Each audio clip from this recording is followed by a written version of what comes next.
మిథున రాశి. మిథున రాశి వారికి మృగశిర 3-4 పాదాలు, ఆర్ద్ర 1-2-3-4 పాదాలు, పునర్వసు 3 పాదాలు కలిస్తే మిథున రాశి.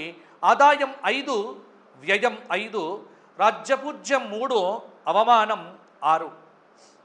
మిథున రాశి వారికి ఈ సంవత్సరము మిశ్రమ గ్రహయోగము, 4/1 గ్రహబలము. అన్ని విషయాల్లో కూడా గత సంవత్సరం కంటే ఈ సంవత్సరం జాగ్రత్తలు పాటించాలి. అనుకున్నది నెరవేరాలి అంటే బాగా కష్టపడాలి. పొదుపు సూత్రం పాటించాలి. అలాగే వివాహ గడియలు, పెళ్ళిళ్ళు కావటానికి కూడా ఈ మే వరకు బాగుంది, మే తర్వాత కొంత అనుకూలమనేటువంటిది తక్కువ ఉంది కాబట్టి కొంత ప్రయత్నం చేస్తే సరిపోతుంది. ఉద్యోగం కోసం కోరుకునేటువంటి వారు కూడా గట్టి ప్రయత్నాలు చేయండి. విద్యార్థులు కష్టపడి చదవాలి. వీరికి ఈ సంవత్సరం 50% మాత్రమే అదృష్టయోగం ఉంది. ఇంకొక 50% తప్పకుండా కష్టపడాలి.